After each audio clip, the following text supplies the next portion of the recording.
Hi, good afternoon. Welcome to our English transmission. We hadn't done this for quite a while. I apologize for that. We are very happy to be back.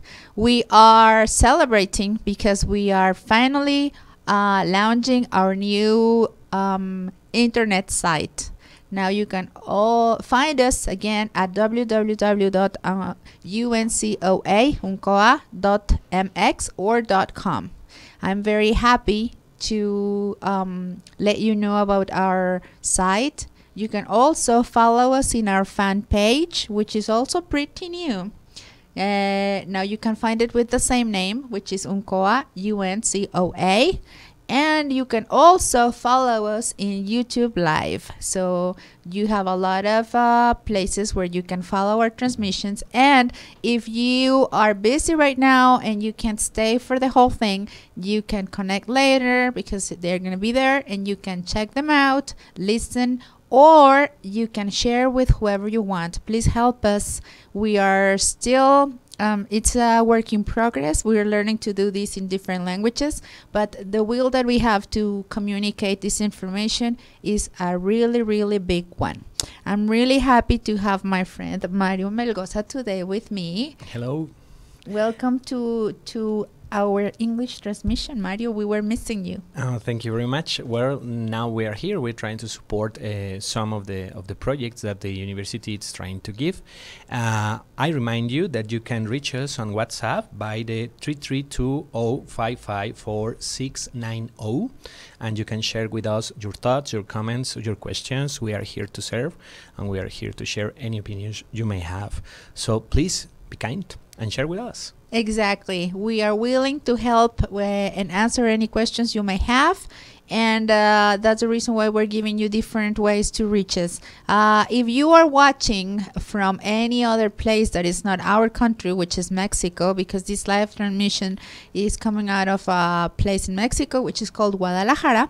If you're watching from anywhere else out of our country, all you have to do is add a plus and then 52 A1 and then the number, and then you can send us a WhatsApp from wherever you are. If you don't have any questions but just want to say hi, we'll be glad to read your greetings and your hellos because that cheers us up a lot.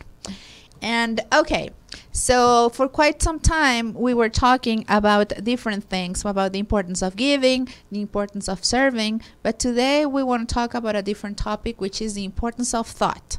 We understand that a lot of people think that thinking is a process that helps us in our daily lives to do better things, to plan, to complete our projects, to have all those things that we have been planning to do in a more orderly way.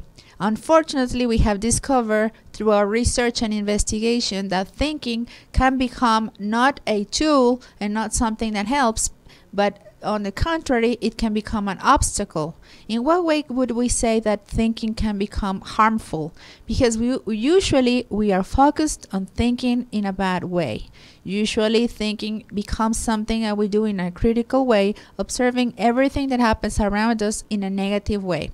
When all your thought is focused on negative things and negative thoughts, and then it becomes something that instead of helping you, makes you feel worse every day. Anything that you may want to do, anything that you may want to plan, becomes something that it is stressful, hard to achieve, hard to accomplish, and especially the most important thing that we have to understand is that thinking has a special energy, a special frequency that doesn't help you move forward if you're always stuck in the same negative thought. So it is important to start realizing in what way thinking releases a special energy. Once you release a thought into your universe, into the universe, and then we have no way to know how far it will go. It has a way of spreading not only around you in the area where you are, but it can never be known how far it can go. That is... Go ahead. But I have a question here, is that it's pretty common to think that way. It's like the usual way of thinking, because when you go to a friend reunion or a party or whatever, sometimes you are what are you thinking? What is the common talk there? What is the chat there? What do you have in your mind when you are speaking about the others? Sometimes the conversation turns just into criticism. We are just believing that the other ones may be funny, may be awful, may be sad, maybe not whatever we want. But the comment in the chats, it's not like a positive thing. It's not just like being, or maybe you could ask, oh, so I cannot make fun or have a happy time or whatever. Yes, you can do, in fact. But it's not the same to be happy than to be to be in criticism with other people. It's not just like the same thing. It's totally different. But we are used to have that attention and that behavior with the others. So the thing here is, what is your way of thinking?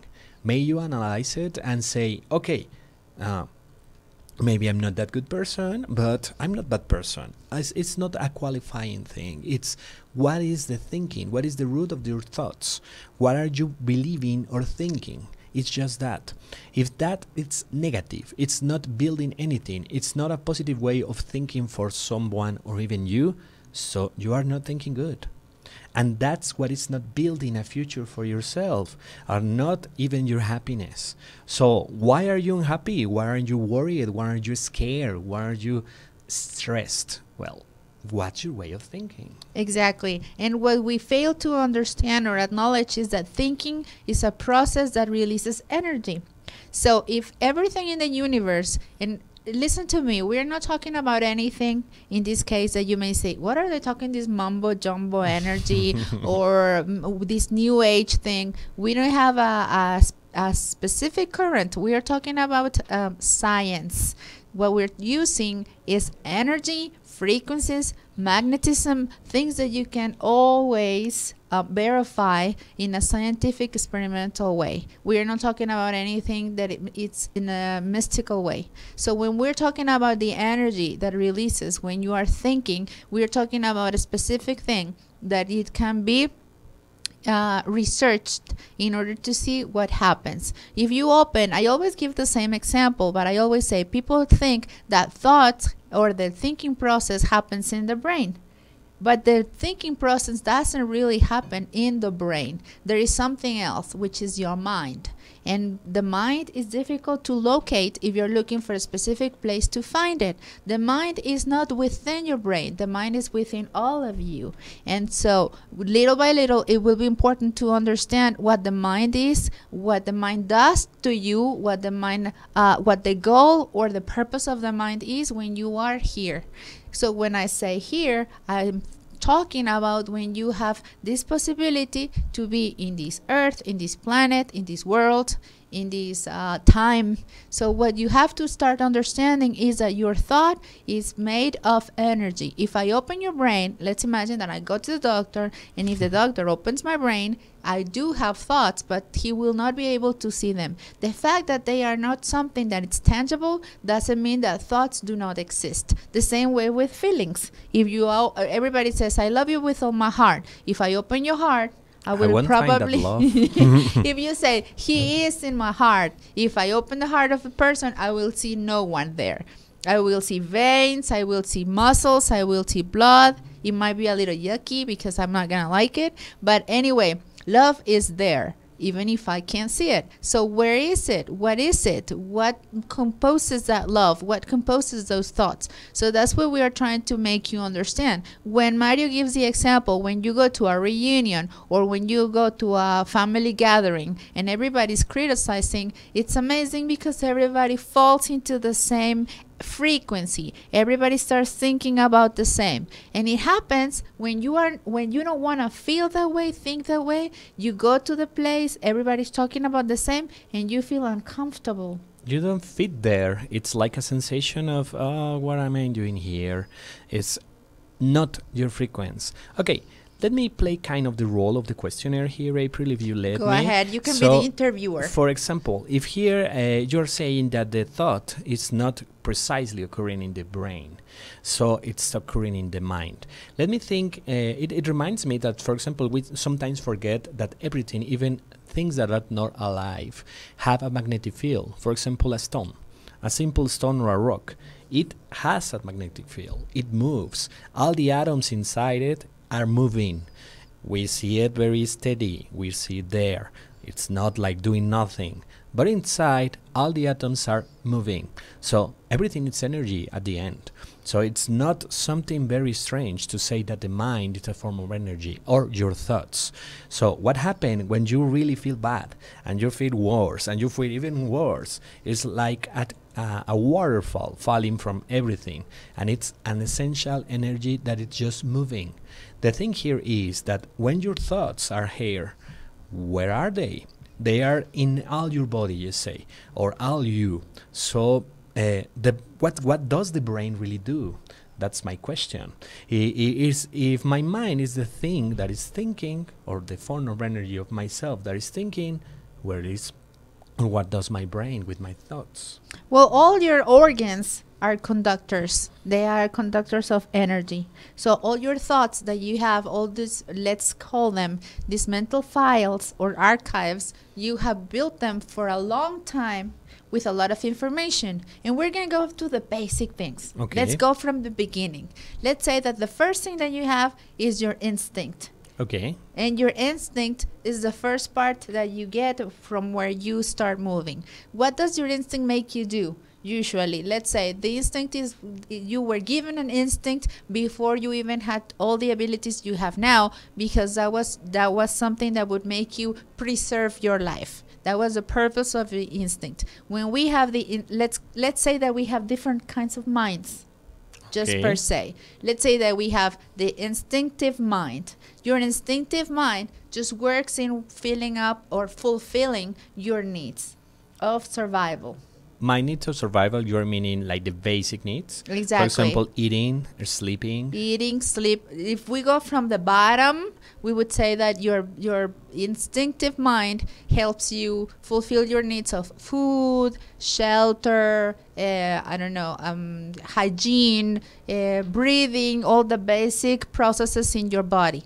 From that moment, you decided, when you didn't have all this information that you have now. Let's imagine when you were in caves and you didn't have all this information that we have now. What did you need to worry about? Just about keeping your cave, because that was your shelter? Just about hunting in order to have food? Defending it from others, so Defending it from I'm not others. losing my shelter or my refugee, and there's another person coming and I say, okay, this is my place for my family or my kind, so I don't want you to be here. It's like a territory thing. Exactly, that was like a territorial thing. And then having babies at that time, it was probably more like a thing of preserving life, more than what we think about having babies now, because the process of the mind at that moment was very, very different. So the primitive mind, or the primitive man, had different interests and different needs. They weren't worried about the internet, about a nice car, about having a boyfriend or girlfriend. It was pretty basic the way they chose their partner, and it was pretty basic about how they fulfilled their needs. But pretty animal, right? Pretty animalistic, exactly. And so you said something that is very important. At that moment, I was very worried about protecting, because everything was about survival. And that's instinctive, because then you would say, what would you want to survive for if they didn't have a lot of fun things? Well, their fun was different from our fun. Their needs were different from our needs, because now you can go to the supermarket and get a carton of milk. At that time, they had to find animals in order to fulfill those needs. Seeds, they had to find a way to get any food in order to survive. So the thing was, if Mario came to my cave and he decided that my cave was a lot more comfortable than his, I would have to be in a state of alert, because he could probably take the space where I would be protected. Why did I need that cave, or why did I need those fur that I got from the animals? In order to preserve my life, basically. So it was, if you study a little bit about the past, about the primitive men, they were exactly that way. They were kind of violent, because they thought the only way they could preserve their life, it was by fighting others away in order to have whatever they could, the possibility to achieve. like I said, whatever if it was, let's say that 2 or 3 of them got together and they hunted a tiger, a mammoth, I don't know, I don't remember much about that time, but if they got a big animal, they would have to find a way in order for them to preserve this animal, because they didn't know how many days would go by before they could get another one. So however they would able to feed their families in that moment was very relevant, because they would probably go without food for a lot of days. So if I came into that place and I try to take a piece of that animal, they would probably fight me back with rocks, with spears, with whatever they had at hand, because it was a different way of thinking. That comes to my mind. You said that maybe it's not necessary to preserve a life that is not with fun or with some privileges that we have, but maybe we can think in the animals right now. If you go for a deer and the deer is trying to preserve its life, it's not like it's thinking of being fun or not. It's preserving its life. Every creature. So it's something you can see in your dog, your cat, or whatever animal you may find. The here is that, for example, I begin to think of that preservation thing and that alert thing. So it reminds me when I was very young and I have my lunch. And my mom gave me my lunch. So there was a moment that maybe some other partners or some other Your children, classmates. my classmates, were not able to have their lunch. And there was like but I don't want to share because it's mine and my mom did it and I'm very hungry. I really want, maybe I even hide and trying to eat it. Oh, I have no more. Remember having potato chips in your backpack and just having one. Nobody would see you. In the pockets and just say, or a piece of gum like this, so I don't give anyone else. It's like it's strange, but it's kind of instinct. It's very instinctive. The thing that we do when we are selfish, it's very instinctive. So that was the first stage. So at that moment, what would we use our brain for? Imagine. Just to solve basic problems. We didn't need to use our brain to think about maybe the importance of life, or they probably saw a sunset and they appreciated it, but they were more worried about going back to the cave and protecting themselves, because they had a lot of things that they had to be alert about, aware of. So what happened was we were going from this very basic mind, from this very basic way of living. A little by little we were finding different ways to live, and we were finding ways to fulfill those needs that were difficult to fulfill at that time. The thing with man was that they used their brain in different ways through time and through life, and they were building different kinds of consciences in order to solve their needs. A lot of this conscience was already there, but we didn't have, still we were not in touch with that, because we first had to solve the basic need. So what happens if I'm worried about having food? I probably won't feel like writing a poem, or like I said, about looking at the sunset if I haven't eaten in days. So basically what happens is that since we have to recognize and admit that there is a part of us that is pretty animalistic, and that is a reality, because whatever you believe, we come from an animal. We are not a rock, we are not a plant. So the group that we belong to is the animal group, the animal kingdom. So we are not as a monkey, but the other day I was saying, what separates us from being monkeys is what, like a chromosome or something? It's nothing. No, the percentage of the ADN, it's sometimes 98%. It's similitude. It's like 2% it's separates nothing. us from apes. So it's really nothing. And compare even to cats or to some felines, it's like 95. So we are very close, even though very close. We are kind of different. Exactly. So the difference between being an animal without thought and being us is nothing. It's very, very minimal. So like Mario said, you could be a monkey, an ape, a feline, whatever, because separates a little. But that very teeny, tiny apparent difference is everything. That makes the whole difference in your life, because that what gives you the possibility. If you look at monkeys, even though they make movies about them ruling the world, well, monkeys have never ruled the world. They have never had a possibility to build better houses or have a better environment or to conquer other countries, because they are still apes. They are still animals. So what happened with man And the reason why I digressed from what you asked about the function of the brain is because I think it's important to start from the bottom. You gave me that idea that it's important to start understanding where we come from. So we come from this very basic instinct that we decided that we had to work with in order to survive, and we continue thinking that was the only way. So what happened was that after that, men decided, well, if I kill my neighbor, then I'm not going to have one cave, I'm going to have two caves, and then I'm going to have not one wife, but probably two wives. And so man started becoming selfish. It became a part of his nature, thinking that instead of one animal, they could have two, that instead of one cave, they could have two, instead of one wife, they could have three, and so forth. We started accumulating lots of things. We started accumulating wealth that we didn't need. Starting from the bottom, at that time, the wealth that we accumulated were basic things. Maybe food, maybe fur, maybe whatever it was necessary at that time. Because we started thinking, I need to protect myself. So this way of thinking made us, through time, start conquering other countries because it wasn't enough just to have this one, and then it became a power thing. It comes to my mind to think that, for example, if I have two caves and I lose one, I still have one. So I'm like preserving. Still, it's based on the preservation thing or the protecting thing. However, it's exceeding. And let's say, okay, 2 wives, 5 wives, or a lot of people, but then a lot of people can take care of me also. So there's a lot of things mixing there and evolving, and there is a moment that selfishness came to rule my world. And that's the problem right now.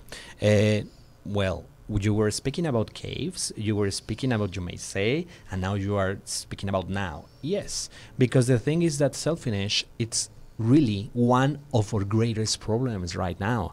For example, April turned it to say, well, that need of having 2 caves then became the need to have more countries, or to have that territory, or to have whatever. And the means that matter, well, maybe they don't matter that much anymore, because I really want that goal.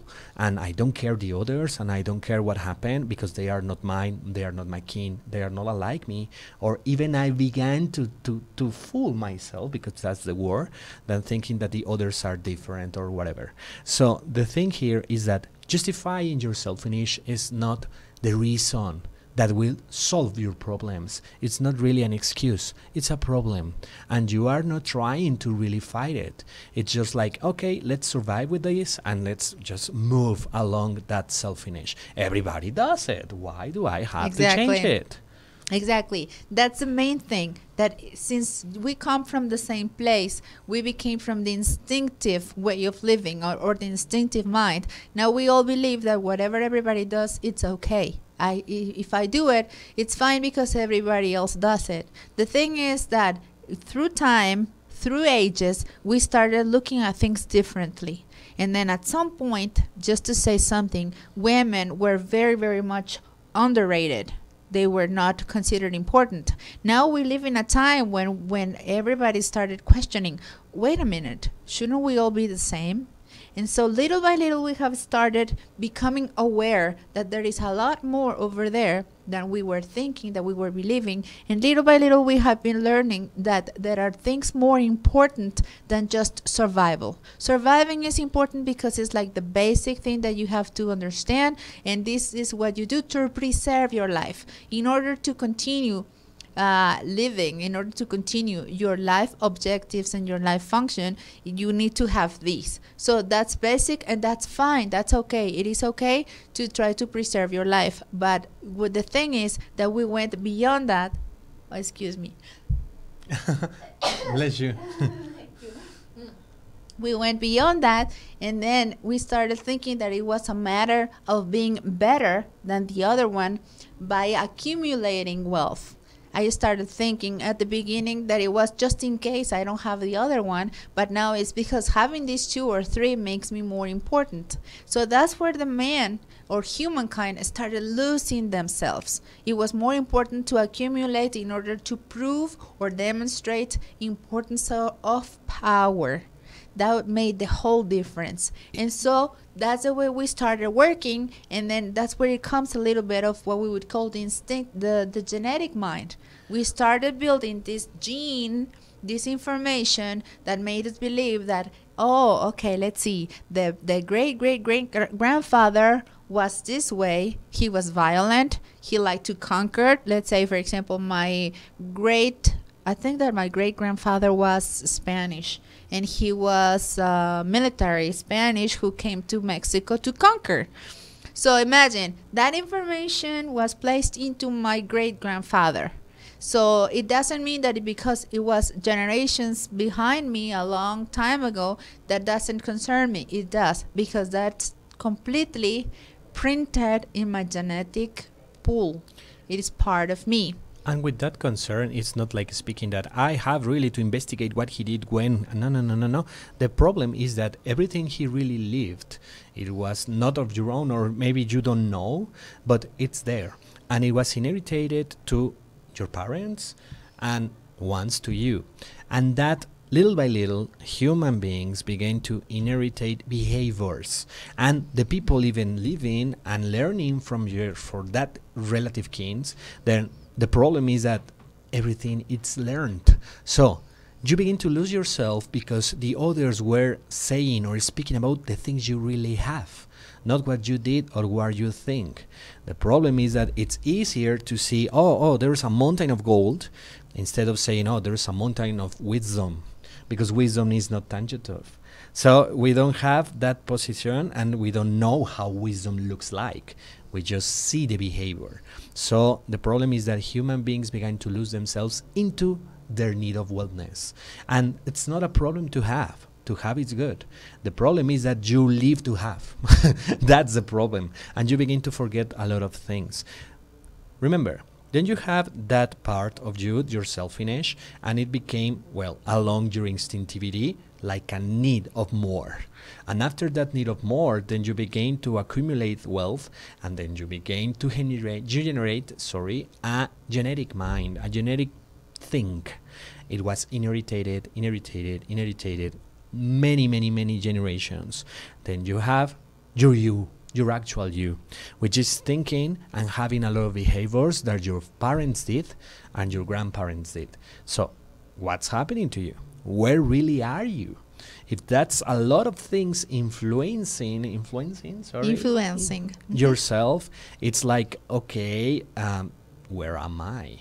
I'm going to take a moment to say hello to the people which is watching us. Cesar Rodriguez, Fatima Leiva. Hi, Fatima. We have to say thank you. Yeah. I always forget to do it at the beginning of the live transmissions. You're because I'm always nervous, I have to confess. So when I try to start talking, I'm so nervous that sometimes I forget. But she's always in my heart, and we always thank her, because she does her best in order for these transmissions to take place. And so although we are the people that you see, she's that way. She's sitting in her desk doing her best job, and we really like her. And thank you, Fatima. And she sent us a... Yes, she says she loves us. We really love her. We love you too. Juan Masip Olvera is also watching us. Hi. Ana Rosa and Enrique Casillas. Hello, Hi. Enrique. How you doing? So, let's think again. Self-image. That evolved kind of from the instinct. Because yes, instinct is a must. You cannot say, I won't eat. I will survive of cosmos energy. No, you need to eat. Your body needs food. So it's not something you can skip. However, your self-image or your, I have to eat. Yes, I may eat some salad or some meal or some, maybe an apple. But I'd say, no. I want a pizza, I want a hamburger, I want the soda, and I want the super delicious lasagna along. So the thing here is that it's not really you're hungry. It's something more than you like, that you have the passion for, and it's not precisely the instinct. That's coming from your genetic mind. It's kind of the personality you may have to saying, okay, I like that kind of food, and I only want to eat that kind of food. There's a lot of people that always says that doesn't drink water. They doesn't. It's like, okay, what do you think? I don't drink water. How are you living? Because a lot of people prefer to just drink juice or sodas, and that's a problem. There's water inside them, yes, but there's very few. And the thing There is is very that little water in sodas or your juices. selfishness and your like passions are like overcoming even your instinct, because the instinct says, hey, I'm hungry, I'm thirsty. The other day, Mhm. you have pets at your house. Mhm. I was giving an example. It was a very basic example, but I'm going to share it with you. I had a puppy. And so I was saying that one day, bear with me with my stories. I always have stories or anecdotes. So I had a puppy, and I bought a bag of food for my puppy. And I left the bag in the back room. And it was unattended. I just left it there because I figured that the puppy wouldn't have the strength to tear the bag apart. So what happened was that the puppy was strong enough to open the bag because it was persistent, because of the instinct.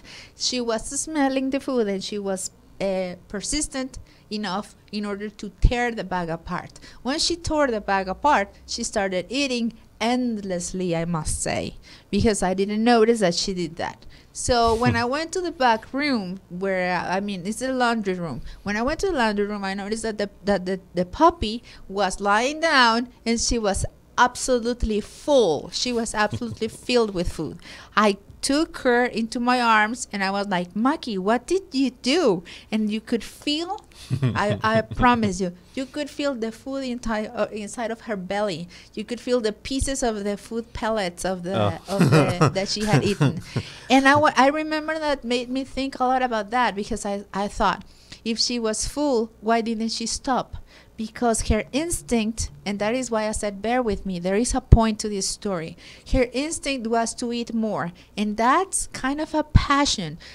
I have the food at hand. I never have the food at hand. My owner always keeps the food away from me. Now this is like, whoa, I can eat as much as I want. And that's something that we as human beings do. We go to a buffet just to say something, and I'm going to eat as much as I can. I'm filled with food. I can't eat anymore. Now I'm going to have ice cream. Now I'm going to have cookies. Now I'm going to have coffee. Let's just wait 20 minutes and eat more. I know, exactly. So that's very instinctive. Eating without stopping, it's instinctive, because what you need to do is just eat as much as it is necessary in order to preserve your health, your life, your bodily functions. And you have to eat in an orderly fashion. You have to eat every 3 hours, but little portions of food. But no, what we have to do, or what we like to do, if I should explain it better, what we like to do is fill ourselves until we can breathe no more.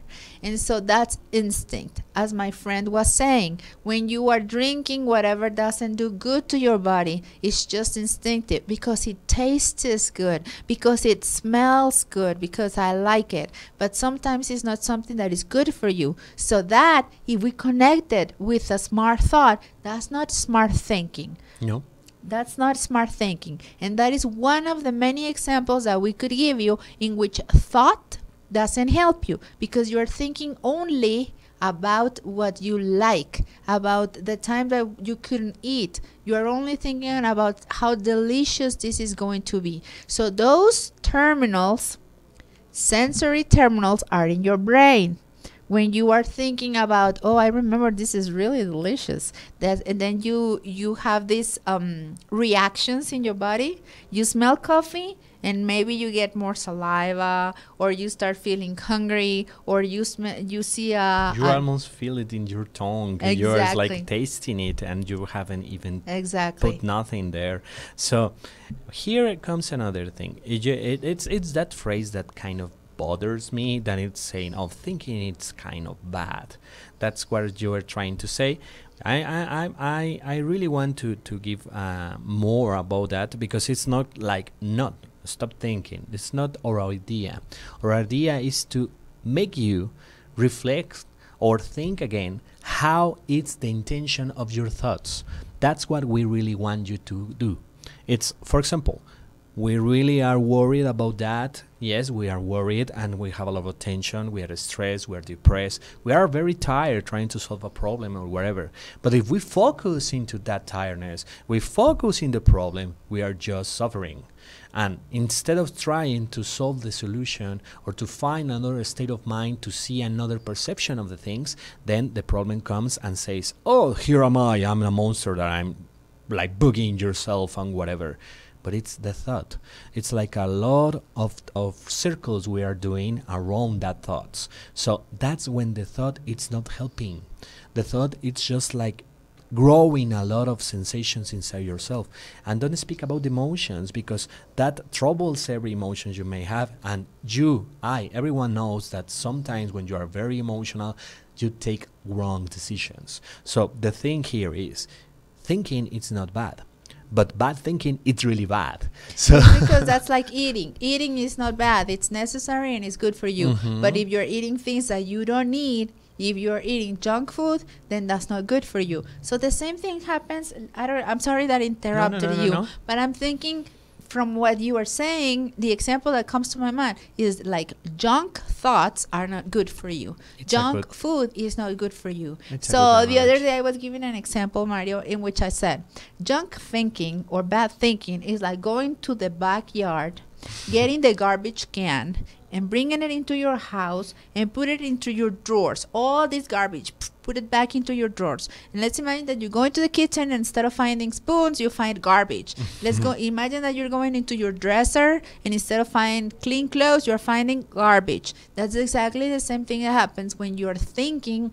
It's just junk thinking. What am I talking about? The same thing as junk food. I'm thinking about thoughts that are not necessary. So the same process that might be helpful for you as eating or doing anything else, it becomes harmful because you use it in a negative way. But like Mario was saying, it's not that thinking is wrong or that thinking is bad or that you shouldn't think. You have to start analyzing what kind of thoughts you're putting into your mind. If you're putting garbage, if you're putting junk into your mind, or if you are putting something that is going to help you because it's positive. So the example of the junk food, I think it just pictures better what we're trying to explain. Eating is good. It makes me think a little more now with that term that I like is junk thoughts.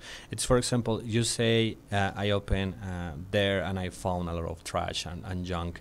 Then the thing is that it's going to be smelly with the time.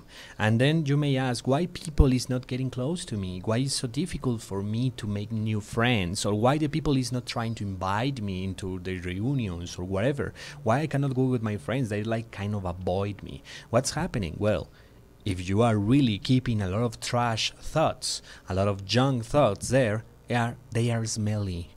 There's a moment that your behavior, your attitude, your side, your thing, it's like something invisible that everybody perceives from you that makes them like, I don't want to be with him. It's like troublesome.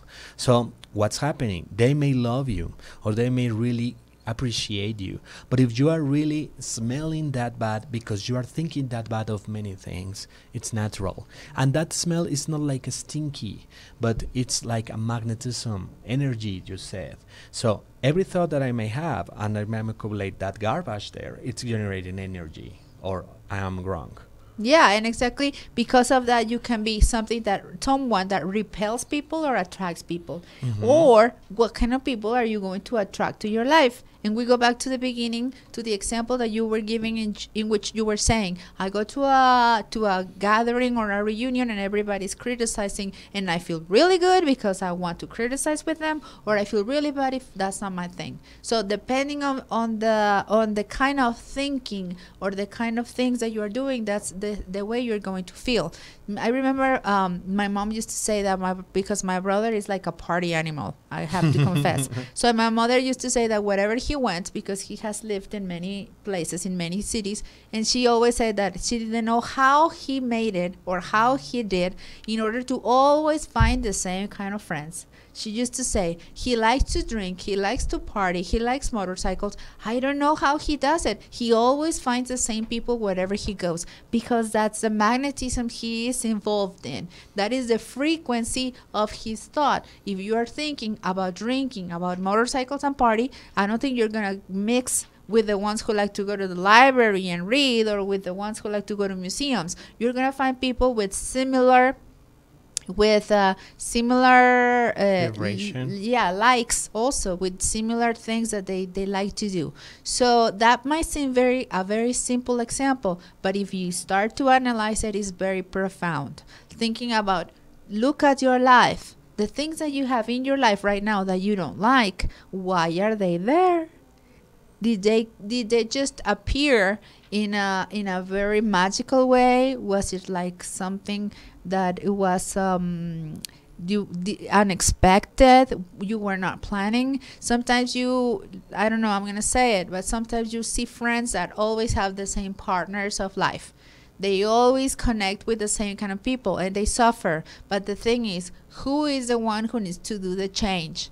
And that's where we're going to try to get little by little through these talks that we're going to have with you and these dialogues. Start explaining what the thinking process is, what the energy is, what the magnetism is, what a frequency is, so you can start to understand how you can improve the way you think. It's not that we have all the answers, it's that we're trying to help you, we're trying to give you the information in order for you to process this, analyze, in order to think differently. That's the reason why we do this. And maybe our English is not perfect. No, we have problems.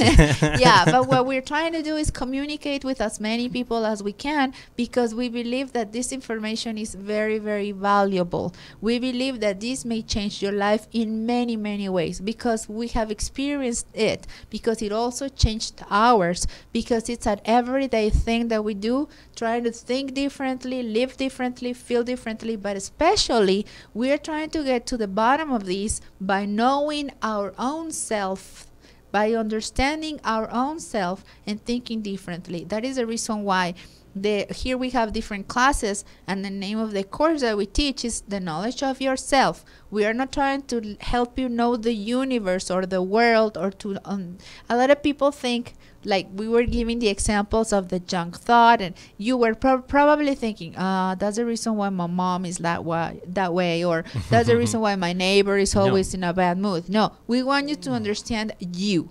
You are the one who has to understand who?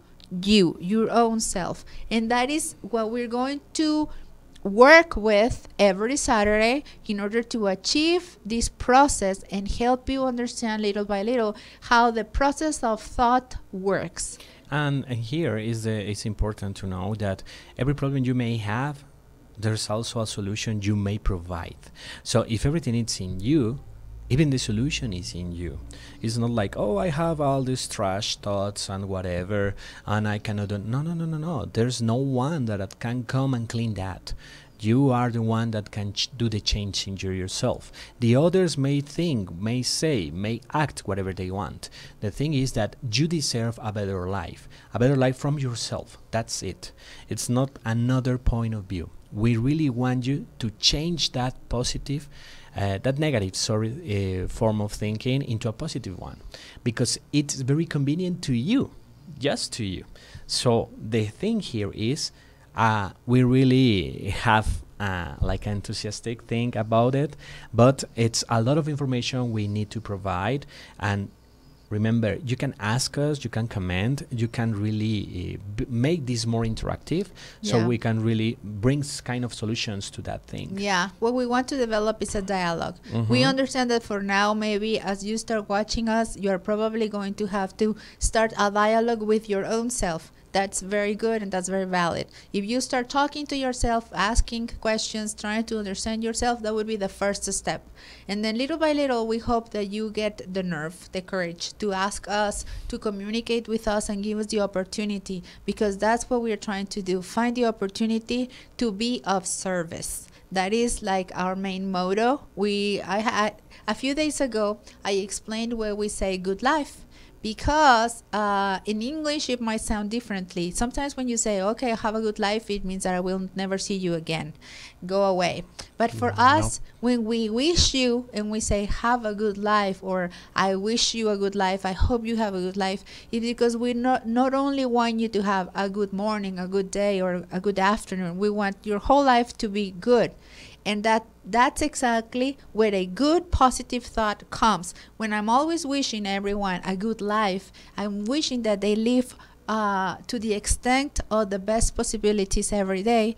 That's exactly what I'm doing. I'm sending this message of love from me to you. So another phrase that we use a lot here in our institution is, how can I be of service? And that may sound to you like a waiter in a restaurant, or like a I forgot the name, like a call center. Oh, yeah. It may sound like a restaurant, a call center, but this is a phrase that we use from the most deep part of our heart. When I ask you, how can I be of service? I really want to serve you, because we believe that serving is the main objective of our life. So that is the reason why we try to be very bold and very brave and sit here speaking English and try to communicate the information that we have learned through the years, in order to be able to communicate more people, to serve more people,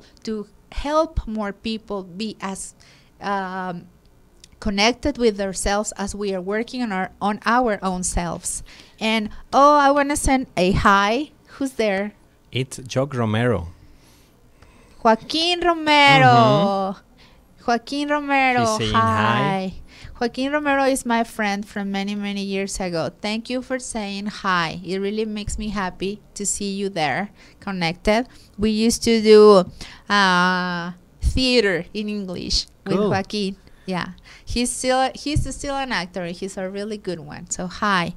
And so anyway, so those are some of the very, very important phrases that we use in our institution. One of them is, how can I be of service? And the other one is, have a good life. So for today, that's pretty much it. However, try to remember that the thing here is you. So let's leave behind that instinctive part. We are not to eliminate it. We need to live. But there's a lot of things we can discover with a positive mind. So thinking, thoughts may be an obstacle, but also they are the solution. So it's like a point of view. You can change it. You can create your own solutions. Everything is there. Let's just find it. Exactly. Everything is within you. Happiness, solutions, and like Mario was saying, for every problem, there is a solution. I'm going to correct you a little. For every problem, there are 100 solutions, 1,000 solutions within yourself. Everything that you need to do is just quiet down all those thoughts, those junk thoughts, leave them away and start thinking differently. And we know for sure that's going to help you. We are working very hard on ourselves, and we want to invite you to come along in this journey of thinking differently, of feeling differently, of acting differently. Caring for others, loving others, and helping others is going to fulfill your life. Living outside the garbage is going to make everything different for you. And that's our main objective. That's the only thing we want to achieve, sitting here, talking to you, and trying to develop this dialogue in order to help you and in order to help others. Not because we have all the answers. We want to find the answers with you. And we have all the will, all the might, and all the love to do it. It's the journey of yourself. Exactly. It's just that and no more. There's a lot of chatting now. It's Carolina Borrego saying, April, you're awesome. Oh, and Joaquin Romero also it's commenting that it's great to hear you in English. So it is good. Thank you very much to everyone. Please try to find us every Saturday. We are around 12:30. It's like, no, I forgot the timing in the English. Yeah. We have a lot of different... I think it's 1 p.m. No, 2:30. 2:30 Pacific time. Pacific time. Yes. We have center time. Yes. I don't know mountain time and anything else, so just whatever. But anyway, I have a live transmission every day at 12 o'clock in Spanish. You can come watch me or invite other people to watch it if they want to watch it in Spanish. Mario has one every Wednesday and Friday. Wednesday and Friday at 9:30 a.m. You can watch Mario, and I also have the one on Saturday along with my friend Mario, and we're going to do it every Saturday at 12:30. So anyway, if you can't catch us at the exact time we're doing it live, you can always go into our website, which is www.uncoa.com.